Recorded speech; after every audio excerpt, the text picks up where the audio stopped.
welcome to Coffee with Councillors. Today we are joined by Karimi-Ghovanlou, who is Broadland District Council's chairwoman. Hello, welcome. Thank you very much for having me. So what are you drinking today? I'm actually drinking lemonade. But how do you normally take your coffee then? I have a treat when I go in the city. I have a caramel latte with whipped cream on top and caramel sauce. Ooh, so you got a bit of a sweet tooth then? Only occasionally. I'm not normally have a sweet tooth. That's my treat. See, I'm a sucker for sugar, to be honest. Are you? But I think my real Achilles is pastry. Oh, okay. I love pastry. Yeah, I would if I had a choice, I would only ever eat pastry. What would be your death-free meal? Savoury, definitely. Yeah. I like fish.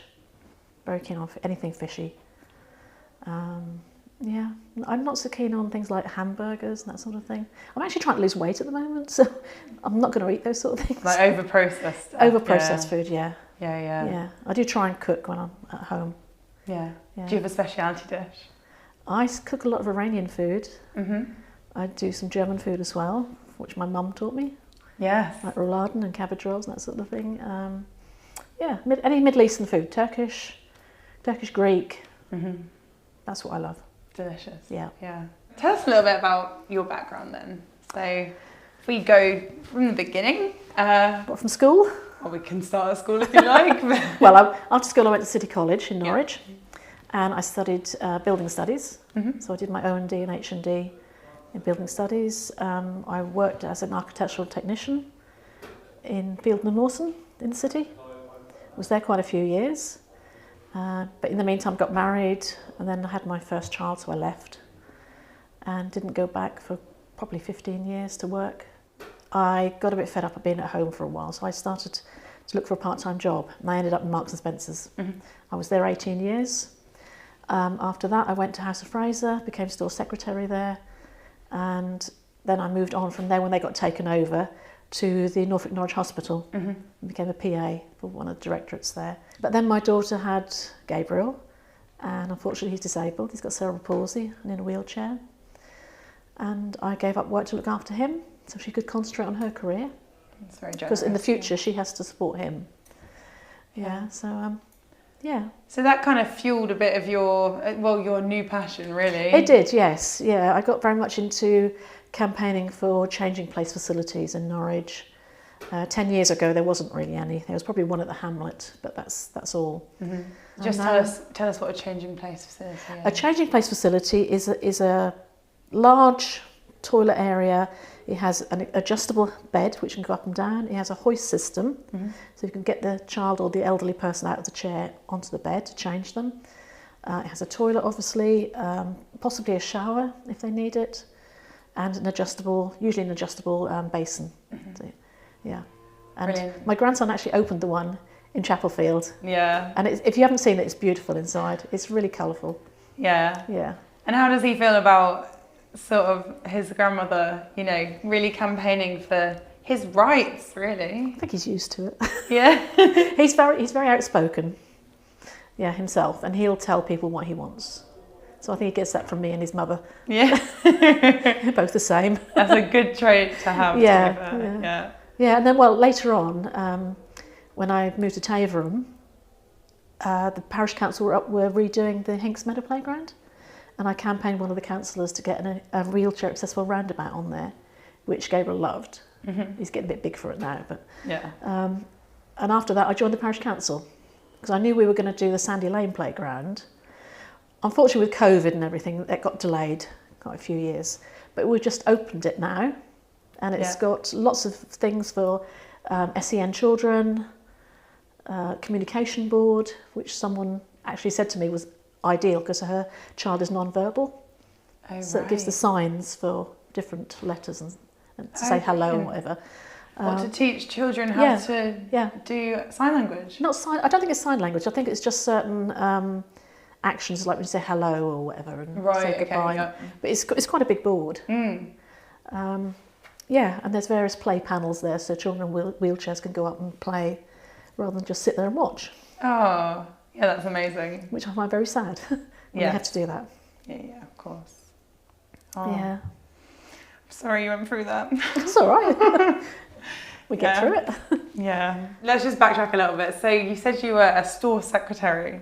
Yes, at House of Fraser. What does that mean? Just looking after the boss. Oh, okay. I had an amazing boss at House of Fraser. Robert, his name is. He's brilliant, and he let me get away with a lot of things, I think. He used to organise charity events in the store, help with the fashion shows. I think I was a little bit of an agony aunt sometimes for staff because they'd come to me if they had problems, and then I'd go to Robert and try and sort it out. Oh. Yeah, that was a really nice time. I really enjoyed that. I think that was the highlight of my working career. Apart from this, of course. Yeah. Which I love. So yeah, let's come on to this then. Obviously, coming in as chairwoman. Yes. Very exciting. Yeah. What's it been like? Amazing. I met some really interesting people. Went to a lovely event at the Norfolk Showground for the community volunteers. 600 people from various organisations marching around the ring, and that was quite awe-inspiring. And it shows how our volunteers support our community, and we couldn't do without them. Yeah. Definitely. Yeah. And obviously we've got our own community awards Yes, coming we up very have. soon. Yes. That we've got 70 applications for. You're coming along, you'll get to meet everyone. Yes, lovely. I'm looking forward to it. Is that your first event for Broadland Yes. as chairwoman? Yes. Yeah. So apart from chairing the meetings, of course. Yeah. And what has that been like, chairing the meetings? It's been interesting. I will admit I was a bit nervous at first. It's a big task to take on, but hopefully it will run smoothly in the future. And not bad at all. One thing that is really refreshing actually is how many women are now in the cabinet. I know. So what's it kind of been like being around by strong women? It's been amazing. I love it. I'm really sure one of my ancestors was a suffragette, because I really like to promote women in politics. We need more women in politics, definitely. Yeah. I mean, our leader, the deputy leader, we've got myself. It's a really good group of women. Yeah. And we work very well together. What is it about women that you think lends itself to politics? I think we've got more empathy. Well, I have definitely got more empathy than some of my male colleagues, probably. I think we can give a lot to politics. We've brought up families, we know what it's like. Especially like myself with disabled, campaigning and everything, we know what's needed.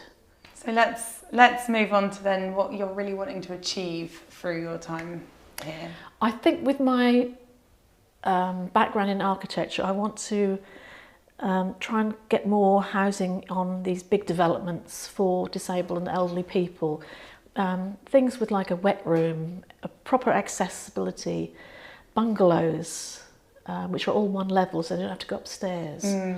I've had a couple of families in the past where I've helped or tried to help get different social housing for them because they weren't suitable in the housing they were. Yeah, one poor lady had to lay her daughter on the living room floor because she couldn't get her up the stairs to bed.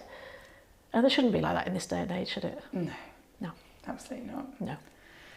Right. And also have more environmentally friendly houses, especially social houses.